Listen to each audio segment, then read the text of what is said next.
Eight Cousins by Louisa May Alcott. Chapter 5. A Belt and a Box. When Rose came out of her chamber, cup in hand, next morning, the first person she saw was Uncle Alec standing on the threshold of the room opposite, which he appeared to be examining with care. When he heard her step, he turned about and began to sing. "Where are you going, my pretty maid?" "I'm going a-milking, sir," she said, answered Rose, waving the cup, and then they finished the verse together in fine style.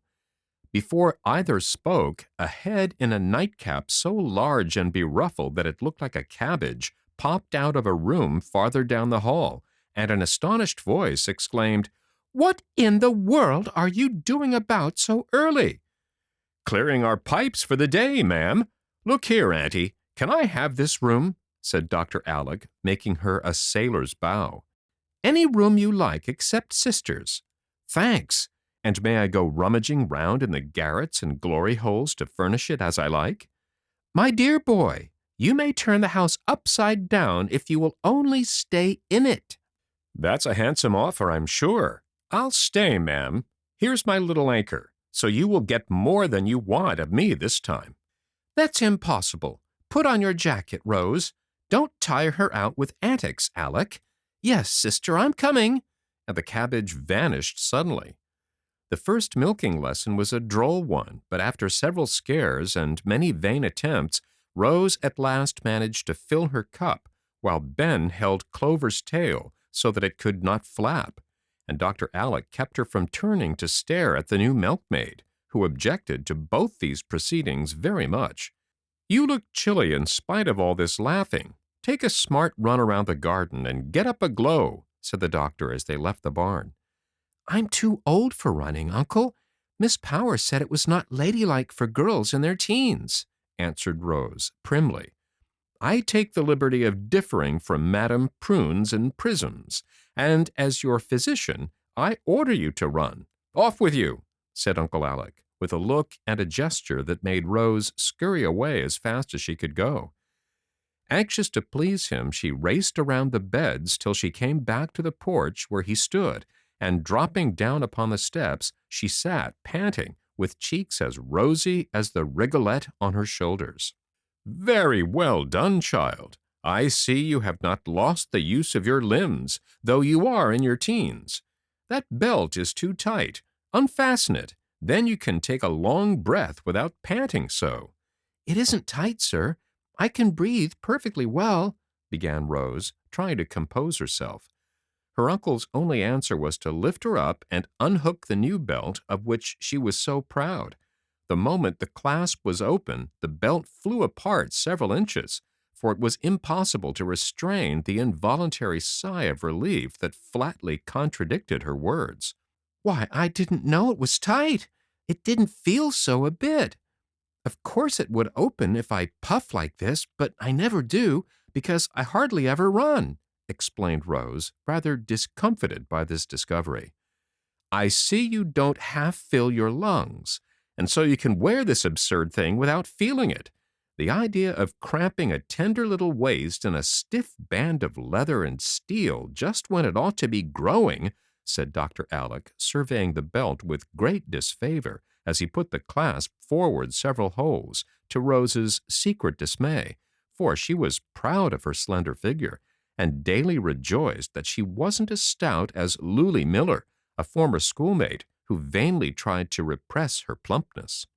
"It will fall off if it's so loose," she said anxiously as she stood watching him pull her precious belt about. "Not if you keep taking long breaths to hold it on. That is what I want you to do, and when you have filled this out, we will go on enlarging it until your waist is more like that of Phebe, goddess of health, and less like that of a fashion plate, that ugliest thing imaginable. How does it look?"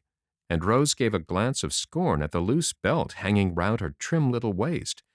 "It will be lost, and then I shall feel badly, for it cost ever so much. It is real steel and Russian leather. Just smell how nice." "If it is lost, I'll give you a better one. A soft silken sash is much fitter for a pretty child like you than a plated harness like this. And I've got no end of Italian scarves and Turkish sashes among my traps. Ah, that makes you feel better, doesn't it?" And he pinched the cheek that had suddenly dimpled with a smile. "It is very silly of me, but I can't help liking to know that—" Here she stopped and blushed and held down her head, ashamed to add, "You think I'm pretty." Dr. Alec's eyes twinkled, but he said very soberly, "Rose, are you vain?" "I'm afraid I am," answered a very meek voice from behind the veil of hair that hid the red face. "That is a sad fault," and he sighed as if grieved at the confession. "I know it is, and I try not to be, but people praise me, and I can't help liking it, for I really don't think I am repulsive." The last word and the funny tone in which it was uttered were too much for Dr. Alec, and he laughed in spite of himself, to Rose's great relief. "I quite agree with you, and in order that you may be still less repulsive, I want you to grow as fine a girl as Phebe." "Phebe?" And Rose looked so amazed that her uncle nearly went off again. "Yes, Phebe, for she has what you need, health. If you dear little girls would only learn what real beauty is and not pinch and starve and bleach yourselves out so, you'd save an immense deal of time and money and pain. A happy soul in a healthy body makes the best sort of beauty for man or woman. Do you understand that, my dear?" "Yes, sir," answered Rose, much taken down by this comparison with the girl from the poorhouse.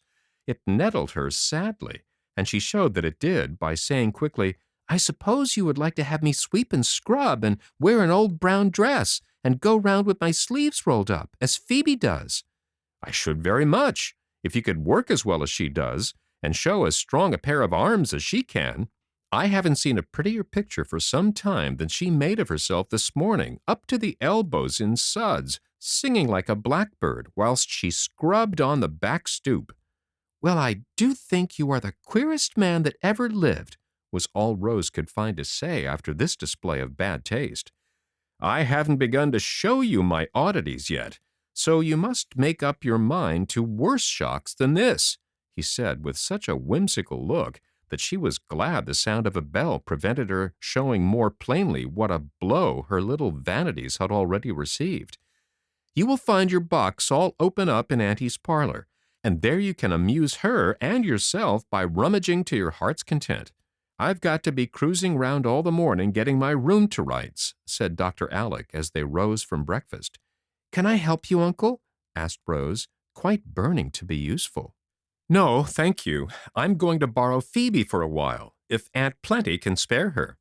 "Anybody, anything, Alec. You will want me, I know, so I'll give orders about dinner and be all ready to lend a hand." And the old lady bustled away full of interest and goodwill. "Uncle will find that I can do some things that Phebe can't, so now," thought Rose, with a toss of the head as she flew to Aunt Peace and the long-desired box. Every little girl can easily imagine what an extra good time she had diving into a sea of treasures and fishing up one pretty thing after another, till the air was full of the mingled odors of musk and sandalwood, the room gay with bright colors, and Rose in a rapture of delight. She began to forgive Dr. Alec for the oatmeal diet when she saw a lovely ivory work-box, became resigned to the state of her belt when she found a pile of rainbow-colored sashes, and when she came to some distractingly pretty bottles of attar of rose, she felt that they almost atoned for the great sin of thinking Phebe the finer girl of the two. Dr. Alec, meanwhile, had apparently taken Aunt Plenty at her word and was turning the house upside down. A general revolution was evidently going on in the green room, for the dark damask curtains were seen bundling away in Phoebe's arms, the airtight stove retiring to the cellar on Ben's shoulder, and the great bedstead going up garret in a fragmentary state, escorted by 3 bearers. Aunt Plenty was constantly on the trot among her storerooms, camphor chests, and linen closets, looking as if the new order of things both amazed and amused her. Half the peculiar performances of Dr. Alec cannot be revealed, but as Rose glanced up from her box now and then, she caught glimpses of him striding by, bearing a bamboo chair, a pair of ancient andirons, a queer Japanese screen, a rug or two, and finally a large bathing pan upon his head. "What a curious room it will be," she said, as she sat resting and refreshing herself with lumps of delight all the way from Cairo. "I fancy you will like it, dearie," answered Aunt Peace, looking up with a smile from some pretty trifle she was making with blue silk and white muslin. Rose did not see the smile, for just at that moment her uncle paused at the door, and she sprang up to dance before him, saying with a face full of childish happiness, "Look at me! Look at me! I'm splendid! I don't know myself. I haven't put these things on right, I dare say, but I do like them so much. You look as gay as a parrot in your fez and kabaja, and it does my heart good to see the little black shadow turned into a rainbow," said Uncle Alec, surveying the bright figure before him with great approbation.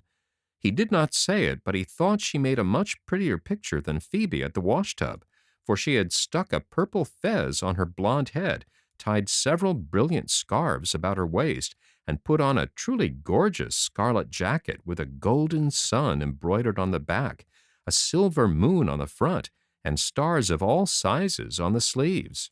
A pair of Turkish slippers adorned her feet, and necklaces of amber, coral, and filigree hung about her neck, while one hand held a smelling bottle, and the other the spicy box of Oriental sweetmeats. "I feel like a girl in the Arabian Nights, and expect to find a magic carpet or a wonderful talisman somewhere. Only I don't see how I can ever thank you for all these lovely things," she said, stopping her dance as if suddenly oppressed with gratitude. "I'll tell you how, by leaving off the black clothes. That never should have been kept so long on such a child, and wearing the gay ones I've brought.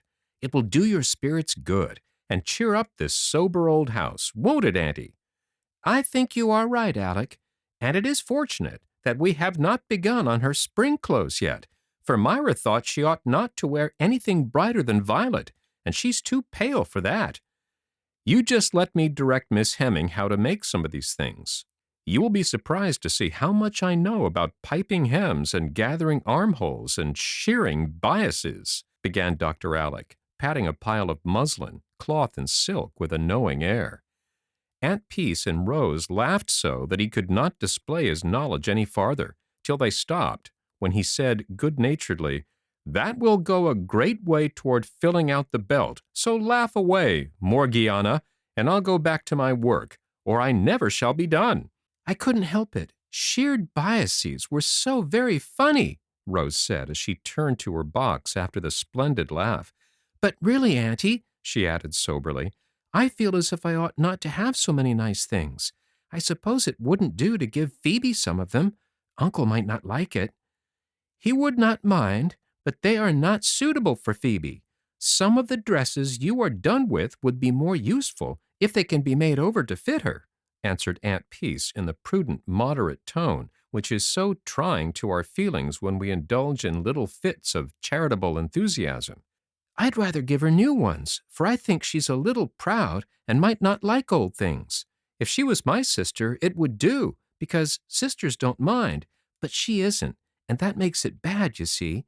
I know how I can manage beautifully. I'll adopt her." And Rose looked quite radiant with this new idea. "I'm afraid you could not do it legally till you are older, but you might see if she likes the plan, and at any rate, you can be very kind to her, for in one sense we are all sisters, and should help one another." The sweet old face looked at her so kindly that Rose was fired with a desire to settle the matter at once, and rushed away to the kitchen, just as she was. Phebe was there polishing up the antique andirons so busily that she started when a voice cried out, "Smell that! Taste this! And look at me!" Phebe sniffed a tar of Rose, crunched the lump of delight tucked into her mouth, and stared with all her eyes at little Morgiana prancing about the room like a brilliant paroquet. "My stars, ain't you splendid?" was all she could say, holding up two dusty hands. "I've got heaps of lovely things upstairs, and I'll show them all to you, and I'd go halves, only Auntie thinks they wouldn't be useful, so I shall give you something else. And you won't mind, will you? Because I want to adopt you as Arabella was in the story. Won't that be nice?" "Why, Miss Rose, have you lost your wits?" No wonder Phoebe asked, for Rose talked very fast and looked so odd in her new costume, and was so eager she could not stop to explain. Seeing Phoebe's bewilderment, she quieted down and said with a pretty air of earnestness, "It isn't fair that I should have so much and you so little, and I want to be as good to you as if you were my sister, for Aunt Peace says we are all sisters, really. I thought if I adopted you as much as I can now, it would be nicer. Will you let me, please?" To Rose's great surprise, Phoebe sat down on the floor and hid her face in her apron for a minute without answering a word. "Oh dear, now she's offended, and I don't know what to do," thought Rose, much discouraged by this reception of her offer. "Please forgive me. I didn't mean to hurt your feelings, and hope you won't think—" She faltered presently, feeling that she must undo the mischief if possible.